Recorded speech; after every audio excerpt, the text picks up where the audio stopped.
Gaeilge Weekly is brought to you by Learn Irish Online. For way more shows, videos, podcasts and courses for learning the language, head to learnirishonline.com or patreon.com/learnirishonline. You've been the best at times, you walk me through my darkest days. Why must I turn around? I ask myself. This just ain't fair, so hard to bear.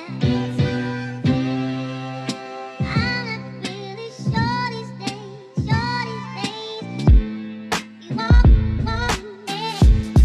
you don't Lots and all the mat, fáilte rash week on show. Ní féidir them creidú go mé hun é seo rá fáilte rash week agran iver an níchaní, yes, an níchaní an sachtan seo. Ní clúagam, cén chuí ó muidir is tagcha níchaní, mar mohín sé cosúla cúpla seachtain ó hin ó bhímans ar rámad episód iver 72, episód iver 73, hart an iver sin, ach anis, Thomas Bíonnach an sin, Thomas Bíonnach agran iver ein chéad. A bhaid teachtamach an sachtain se thugan. Ach earnest, ní mé I ggurí leabhart snumhacha faoi sin an marcha faoi. Ní bhaid mór an speisialta arsúil just ba méid déanú macnamh ceapam céad agran de Gaeilge Weekly. Ach tá mé an fannacht gotí an sachtain se thugan rih leabhart faoi Gaeilge Weekly agus bhfuil inis an iver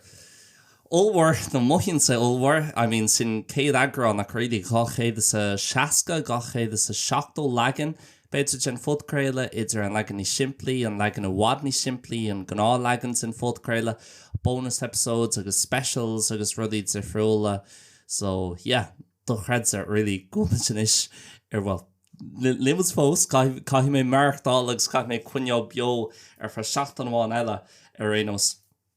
Ach, yeah, gwns Bíonnach an sin, gwns Bíonnach chéad episód céad agran den show.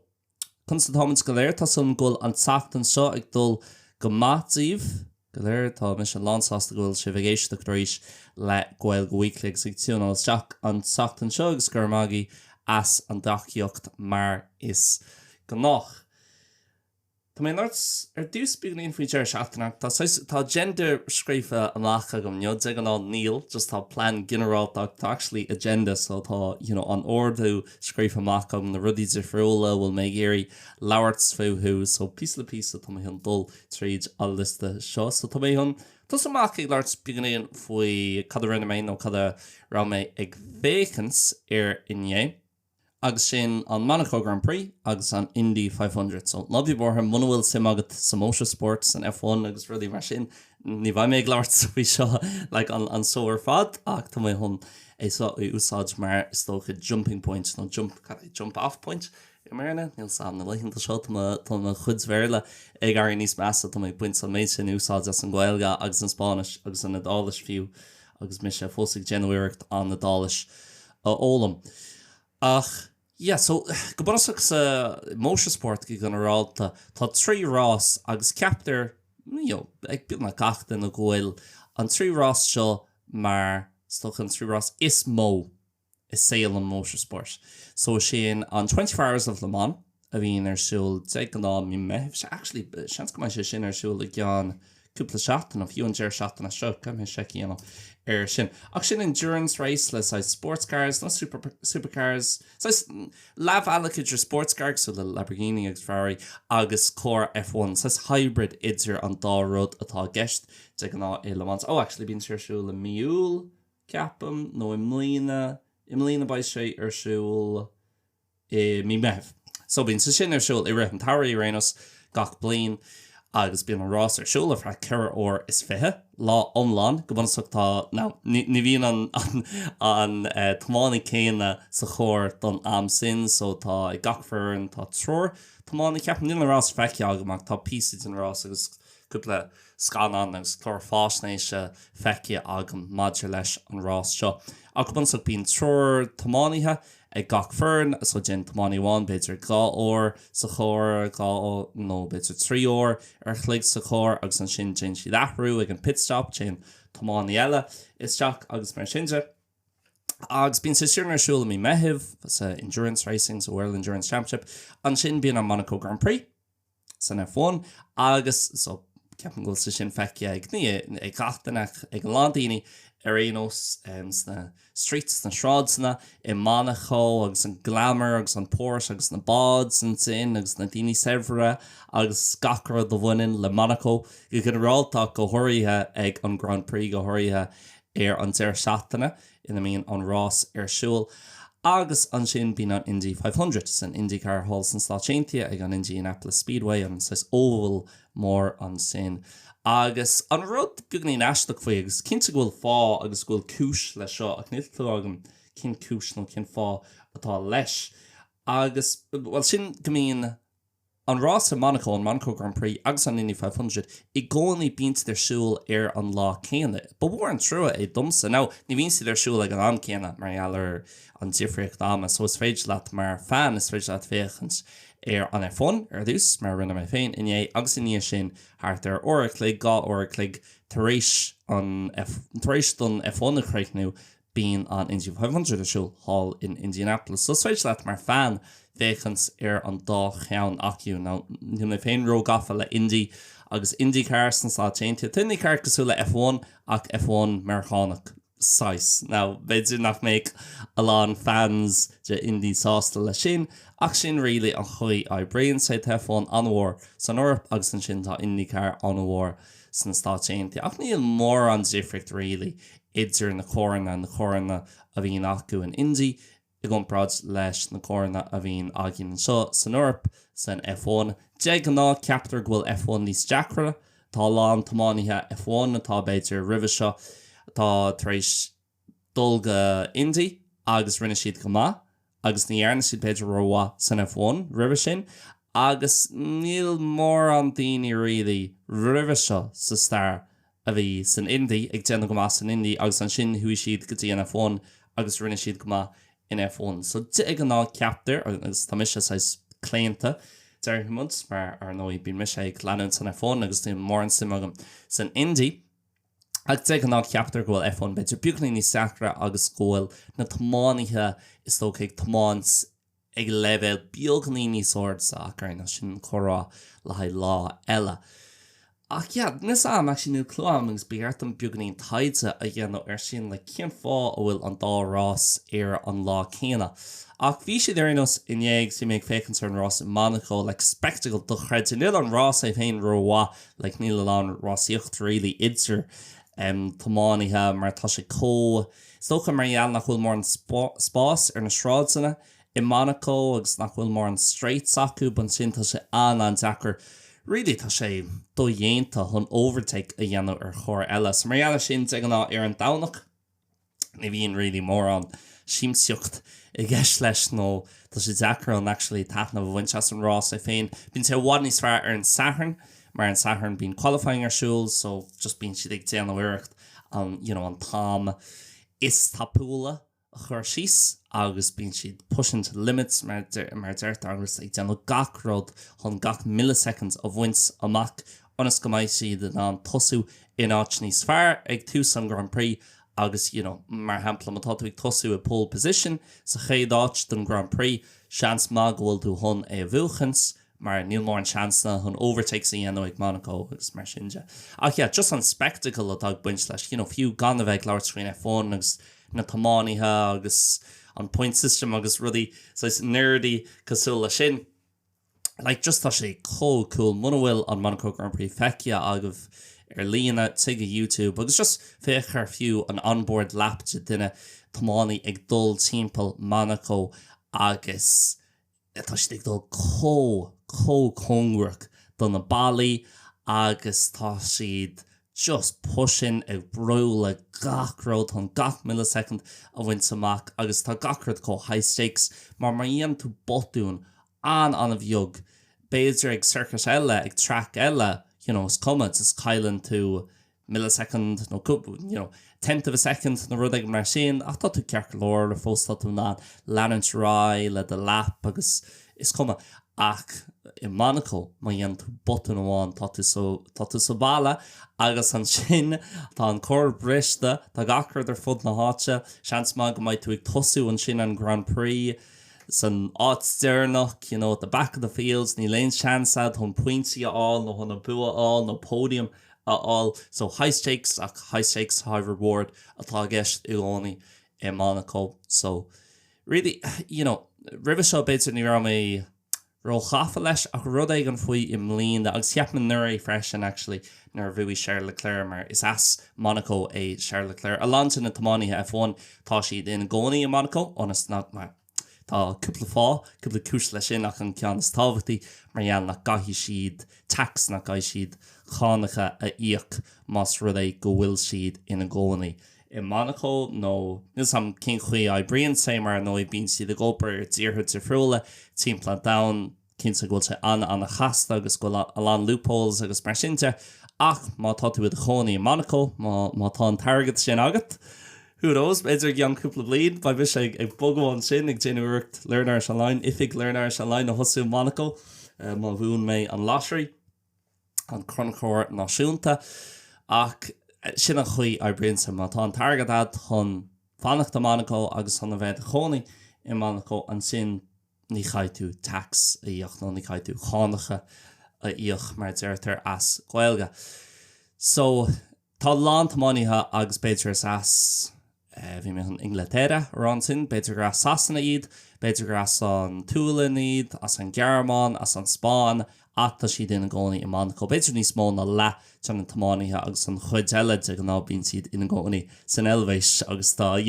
cúis sa chasúil leis an gúis a bhíonn siad i gúsáids nó a bhíonn siad, cin fá a bhíonn siad ina gcónaí in Monacó, really an cúis céanna a bhíonn siad ina gcónaí san elvéis an sin marall ar na chánacha agus really chud sa friúla maidir leis an target agus marall gohfuil níos mó ná le na rásaí i réit na bliana san Eoraip freisin ar nóí tá se bhainní sarma tá tú a chónaí san Eoraip i gcomhpráid le bheith a chónaí san Stáit mar hampla bhí an rás in Monacó an deir seachtainna seo san ní ráharthú taistil an deir seachtainna se thugann an deir seachtainna seo anis ba sé i Barcelona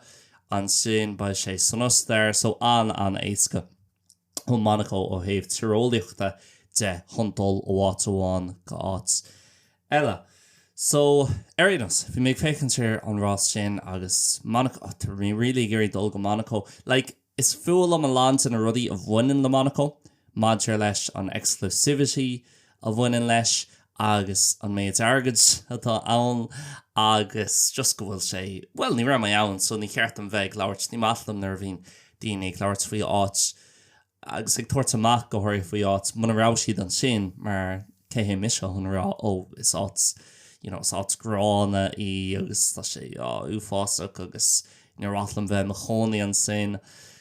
muna rá mé ann, so tá sé deaclarágus ar nó tá lán daoine agus tá siad dhéirí bheith ina gcónaí an sin, so beidir tá an buntáistí le bheith de chónaí an sin ach agus tá cinnte go saoil ionta acu an sin ach ní ráthlam rud é mar sin ar tá rudí sa anna fancy agus Galántacht níl sam sní níon silum ar churbe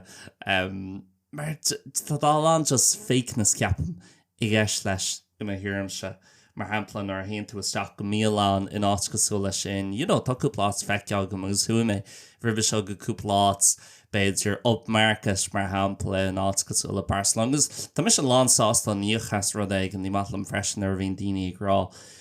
gohair má tá an targad ad nar bhíon daoine ag rá tá sé €2 ní smó hanna an sin nó tá glunne féin nó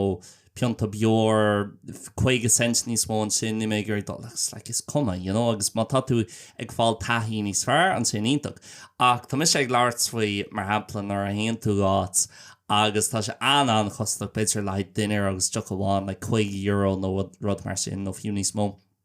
cin sé Monacó tá sé bhád níos mó ná sin agus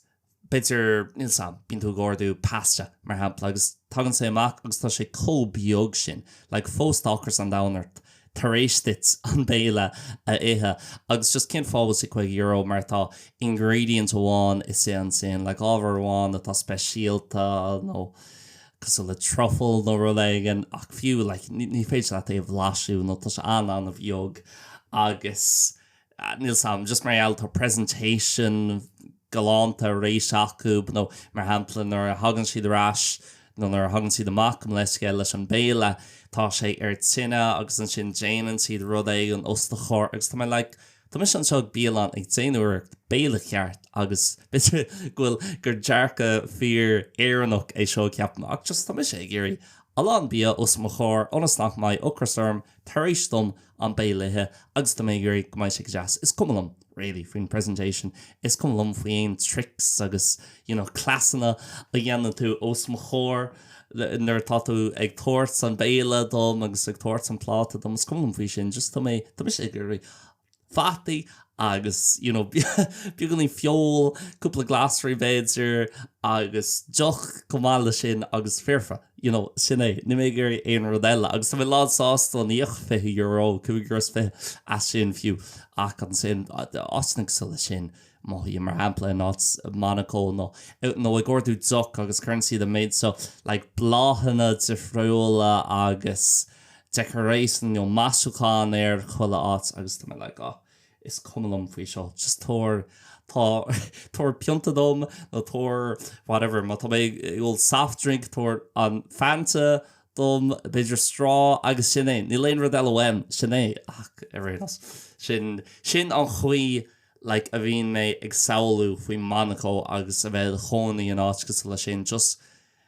cen fáhfuil an facade seo like gurí like tá tosa I chur Gaeil tá mise I chur Gaeil ghúil mé ag buint taithna bheith seo cin fá just nach bhfuil muid in ánaí seo i dhéanamh I meach tifriúil agus beidir just sin mise beidir na daoine arís ina gcónaí an sin tá siad an lánsásta leis an gcuí bhfuil sé agus buint siad taithnamh as an facade sin ach níl sam ach bhí méid soinne faoi Monacó like an cool chun féchan sé ar an telefís agus tá mé gurí dul mar ar nóí bín na níléon racetrack an sin just bín siad ag tománs ar na stráidena na gná stráidena agus má héintó sin tá an just siúil timppel an track just public roads bóthir peibli tá geisló so tá an just siúil timppel agus siúil an sin ar an gosán an áit ar fad timppel an track ar fad so tá mé gurí dul an sin agus é sinní an láháin mar solsíh má tá tú ag éisteacht le Gaeilge Weekly go minic tá mé gafa leis an fáin agus sin an Stoch an track is speisialta gandás an cean is difriúla I Formula 1 agus an cean is rúla béidir so well an sin le Monza agus Silverstone agus cúpla cean eile agus gandás an cean is tábhachtaí is stocha agus is cáúla freisin timppla down sin an Grand Prix sin an track ag Monacó so tá mé gur dalan sin a freisin bhí méid swainú like jeez ní rátham bheith cathú an dúirsat an omláin an sin ag an F1 nó like cinse má anan tú an sin go háirithe an dúirsatan bhfuil an rás ar siúil cinse gechan tú an méid sin seafóid agus an méid sin daoine just an sin agus níl simachúb san F1 daoine chaúil an sin agus ní féidir ó like fiú ní féid cinse like dá Gurfá ceistar who alánta na daoine chaúla an sin nó na just daoine server agus tá siad an sin beidir mar partners Jim McLaren nó na sponsors difriúla na daoine ag tuairt oireachta the Formula 1 agus na fearna Formula 1 like cé a bhuaí an craobh an uirí an craobh F1 cinse gnéirthe siad like rud ag an mícheart nó ní bheith clúachúb so sin an rud just nach that níon lom agus tá mé like when you're meeting like fans dar éireachs tá siad gafa le F1 like a bhád níos gafa ná martá na féin agus bín siad féchan ar chuilerás agus bhí siad le féhan ó tro blianús agus ní bhaid siad san like go zó an dolas strategy an paddock in Monacó chun féchan ar an F1 agus sin rud ag an F1 tá sé beagnaí inclusive ach an sin an fág bhfuil siad an Alán argads a thuirt den tománaithe agus na daoine pórtach san F1 agus tá an target sin tilteachúb mar tá siad literally gach uair haon siad sa chóir seans nach maiid siad ag airí amach as an gcóir sin seans goil siad an básáil sa chóir tá F1 fós anna an tíirc ok níos sé cód an tíirc mar bhí sé buics le dia a fós tá si ag déanana rud do chreide go háirithe áit gus le Monacó áit don séireach gus le Monacó ina bhfuil na bailí chomh dit. So, margheall sin tá airge tiltsacu agus chur an F1 chuann siad seo ulmhór arsúil má haon tú gorás, thu mise gorás san Ostar agus rás i Barcelona freisin rih seo agus tá sé ionach an dul gorás agus chuann siad le lán rudaí arsúil tíomh muid an rás é féin agus tíomh muid an rudaí bhíon arsúil an track.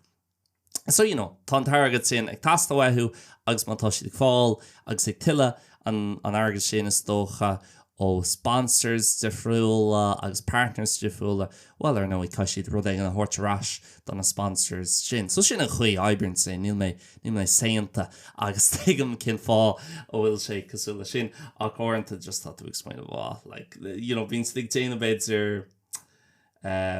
aglah ar an grid 2 nóid rih hosnaíon an rás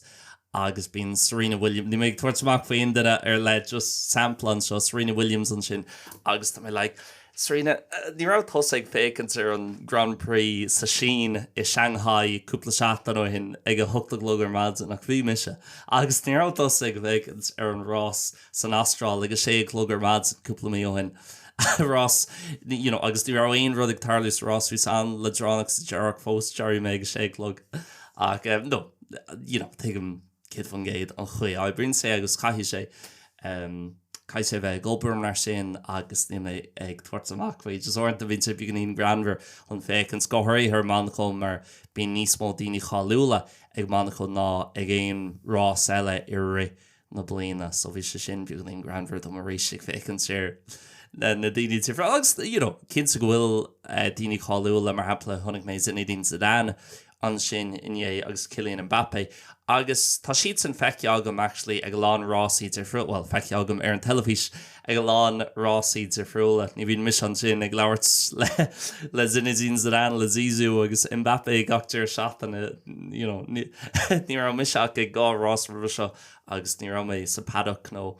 ar an grid dúrach rih an rás sin cinnte bhí mé ní ra mé fiú sa grandstand bhí mé general admission ach mar hampla daoine sa sin ceapan actually gomén siad ag leanúint sena fáin beidir ní gachtar seachtainach goilis acu cad tarsúil agus go leat acu bar na tománaithe agus mar sin de so cinnte gohfuil daoine cháúil agus partners de friúil agus tá siad anna bhuioch a bhaint sin agus is even low an Formula 1 ach daoine eile mé cócinnte gothirthe ag Monacó go leisce. So bhí mé fécant ar sin in dhéanaar an rás an bhá ach te gan ná I Monacó ní bhíon an rás an bhá mar tosicó Dakar an overtake a dhéanú ach bhí mé swinine faoi sin freisin agus just a saoil beidir níos mó ar ís le de nó féhan nó trocha bliain nús in áitna idirnáisiúnta áitna lán thosaitheoicht áitna sa le Barcelona, Milano, Paris, Cinsa, níl mór an am a catsa go me Paris, London, Cinsa, náitna for legus a rééis má tá targad agat an dólagus tá bhgéirí €100 nó €200 íoch beidir níos mó as béile beag nó tahi like experience nachholró speisialta réili ach just luxury brands agus mar sinse furfach níl samas fulam rudig sa sin agus exclusivity ag events nar óní féit le teachta seach an seo man bhfuil tú a VIP is fulam é sin ceapam Don béin ag agrú rud éigen ag agrú imimecht I gcónaí bheith sé reis tá gach duine an so le céile tá gach duine ar chóchéim agus is cum like má tá tú gna cháúil agus is uachtarrán thu nó más duine agus díoch tú €50 chuna bheith an so agus just fan atá ann nó tá tú géirí tacatí an imimecht seo whatever just taking of Winchester for a couple or tagachtin or chochéims tagachtin so shomer céan na tagachtin masculine calories better go sin buglín saying takas fulum nar hen tú go imachtaí agus an road granver leis ima chuid sama ag dul gatstan tifriúla imachtaí tifriúla cúpla óir bhí mé better section VIP better ag sam ag imacht sport nó ag ceolchorm na rud ag mar sin mar bhí aithnága mar duine éigen nó beidir gra aithnága mar an duine ag agrú an imimecht agus I gcónaí bín an section VIP an áit is measa agus an áit nach bhfuil aon crackáin ar churbe mar just an na daoine an sin go minic an chud smód an na daoine tá si géirí bhain sin just an taspáins gohfuil agad acu agus gohfuil gohfuil aithnachu per chun ag an eile níl siad actually mar hampla má haon tú go like clubíthe tá bhád níos mó crack agus tá sé bhád níos spríúla ar an rinca dása ná mar bhíonn sa section VIP mar section VIP in lánach daoine agus tá siad ag géirí taspáins ógfuil champagne agin agus lán agad agus mar sinse agus bhád níos fearr just bheith dása buint taithna bheits an ihe leis de godá daoine le gach den eile agus le de chóirte sas fuúlam rudí mar sin ach ag an céanna bhálam dul go Monacó agus bhálam an áit eáil agus siúil timppla just ar fear láháin ní bheith me géirí fannacht an sin í hóáin mar cinnta go méid sé €1,000 ar leiad just an seomar óstáin nó Airbnb aáil ach ceafan taithí cool a bheith chaun. I bheith an tar sin agus gohair leis an F1 an tam siúd sin bhléin brunarmtá an podcréile seo ag garí bhd níos mó ag buinte bhd níos mó leis an F1 ná mar bhí mé géirí ach le chuna é fós tá sé simú dit má tá tú géisteacht fós ag an buinte seo cinnta go bhfuil sé agus mé smoine faoi an tam siúd an bhléin a rith an tairí bín gachrás an F1 bín siad ar siúil san Eoraip so bhain siad dul go Barcelona an Ostar cúpla ceann san Idal Cannot se an Ísiltír, an Bhreatain,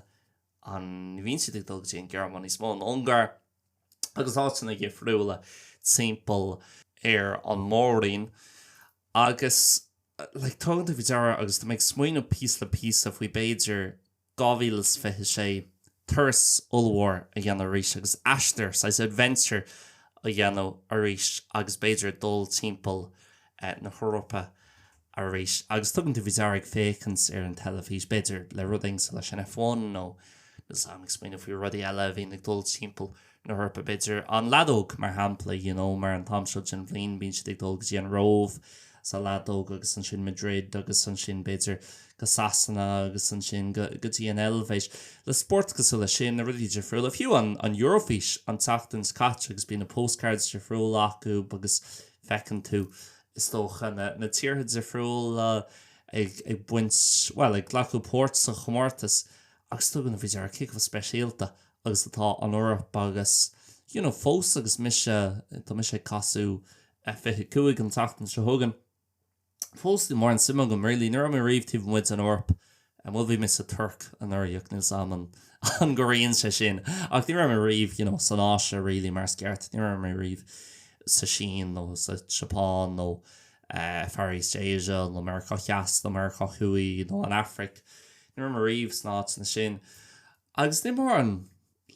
sim agam bhil bheith sé cool chun dul ach fós na mé gur bhád níos mó just a bheith sus an Eoraip agus taistil timppla Eoraip a bit go beag ní aglair mil sam dul áteigh an chomhfada ó éire agus ón Spáin mar tá tú i bhád ó do bháile agus bhád ó na daoine ó bhfuil aithná go tarthúb agus mar sin a bit a bhfuil beag ní aglair níl samach níos mó na sin just tá simam san Eoraip agus ceapan ghfuil an Eoraip cool mar áit agus mar mórín as a continent agus an méid rudaí agus méid tíortha ar phleúla an tá fiú má haon tú gáteigh an bheog cosúla Albania fós tá an mí omláin a chaún sin agus dulgaí an méid cathracha de friúla a méid bailí de friúla dul go dtí na sléimhsa dul go dtí áteigh an ar chos airge agus sin just tíorháin agus tíor soch bheog really Saolíonn sin an rank an Spáin an Idal an Gearmáin na tíortha is mó an sin áitina nachfuil feici agam Latvia agus Estonia mar sin an rúis ce go mórgus tá rúis cin nu mé gurí dul an is ach beidir sa taucií an cuaig nó 10 mlíonan ar tá rudí calm down ar tá rudí sucr a síos éis so tá mé gurí beidir mar brine mé tar soch mór cúpla blian ó hin govis fé dó 3 blian ó hin and it's Gaeilge so it's backpacking really around Europe tíir de friúil agus mé smuoin a beidir faoin rud céanna an bblin tugan mar nó a bheith a choní sa bhil tá siagsú le leiad is ire an tábhar fad ach really tá mé chonín seo agus seo ok ní bhaid méid fan an seo go Joe ach thris tamil is cum céanát sa bhfuil tú just tá sé agsúil leis an gnáród dit agus sin mar bhíonn sin seo is sa bhil agus tá mé lán buíoch a bheith a choní sa bhil agus tá mé gurí fantan so gá na trí bliain eile unos ach ag an céine a rud ag an speisialta faoi just dóláte agus í mór an taistal déanta well tá ní mé gurí bheith ní mé gurí is dócha talamh sláán a dhéanó an gcuid taistal tá déanta agam ach te an ábhairt na bliana just bín méid dul idir éire agus an Spáin agus sin níl mar an taistal níach orclaigh ón Bortingéileach níl ri éáit sa Fortingéil feice agam leúpla bliana nús Ok, bhí me sinna dá ar cúpla seachtain am líonach an uirí níarna mé ri éáit seachas beidir seachtain sa Greg agus du mé tá mé anmhuioch go bhfuil an seansa go mé sin dhéana agus leis an ópla scachar eile tá sam gus sé sin bit ar bhád níos mó ná mar bhíon daine eile in an síú fósta mé gurí just an áta ágáil améigen an bhíon sógan agus just ar feadh gábhí bit tríhí just dálaigh taistal. Timppla Eorpa nó timppla bitir just tíarháin a fiocu bitir tí muid an Eorpa ceapam san Eorp mar tá mé garí beagdí de sinna ní bheith sean ar churbh tá sam ní meach fithe cethir i casú fithe cuaig an tatan se thugan agus ach you never know freisin má bhúla méile duine aigen agus má tá mé gurí dul ar easca héireann má tá mé ag gurí bugarrás an sin a gá méigen má a rion má fós ag pointse agus beidir tatú sa sucr síos agus tatús mé right níl an seans céine in is agam hon an thuir sin íana sa beidir is é níis nó bhfuil gohfuils fé sé an bblin segan goil sé sin mar an tám honna íana agus just dólar fra gá nó tríhí áit éigen nó tá dreithir ina choní inis I Bali I Indonesia so beidir go méid sé go jazz an tuairt a chóirt arbeidir hall an sin ar fra mí soháin Níl sam chun rud ag an dhéanú agus pí le pí agus fiú fécinn ar rudíigh sa le Monacó an dhéag seo rií an fá a ra mé gurí leabhartspignín fiú Monacó bhí me le mé sé go jazz an just a bheith I hastalléigen an sin in níos agus rá inota bhain dul go Monacó agus tá mé an mhála ó thuirt slóm lá chathú Monacó an sin an tréin áil gotí an idáil agus cúpla lá chathú sin agus just a siirse bhí mé gglairtú seo ribh ar an bodcréile siirse sin an rud is tábhatí ina héal an freedom sin na hon just de rud héana dhéanú agus na méid sé go jazz an thurs amháin an bhór eile a dhéanú to get it out of my system ar fá agus an sin a bheith an teachtarrás an seo agus orintanta dumsir rénos níos fearr just thurs amláin ar thurs mór a dhéanú agus an sin ar frabid ar gáin na trí nó cur bliana iní sin ní bhaid tú ri géirí taistal mór an tá sé déantad ach pí le pí tá Wanderlust sin an focail sa Gearmánis ceapan Wanderlust ag teachtarrás fugam agus ag géirí beidir eistear omláin eistear mór a dhéanú an bhliain sa thugan ach just ag tosú ag smaoinú faoi sin ach an ná an chud eile den bhliain gábhfuil tre cuaig ba men seo sa bhil agus ní ag smaoinú faoi sa bhil ágáil nóinúirt mar sin ach just beidir dul ar gá nó tríhí agus an sin teachtarrás an seo agus fiúráir má gnáthhéal an sa áméid an gábhfuil fé sé ach fan go bheith cin sé go maiid a lá podcréil lí sa thacaí ina maiid ar ina bhés mé ag leabhart beaganín faoi sin. Ach sin é réí don saachtain seo gus dún mór an eile le rágam agus sin é le agran iwwer níchaní den fudcréile Bronam mas fra gur sé beganín ro dhéirithe seachar F1 agus ar motorsportas agam chud smó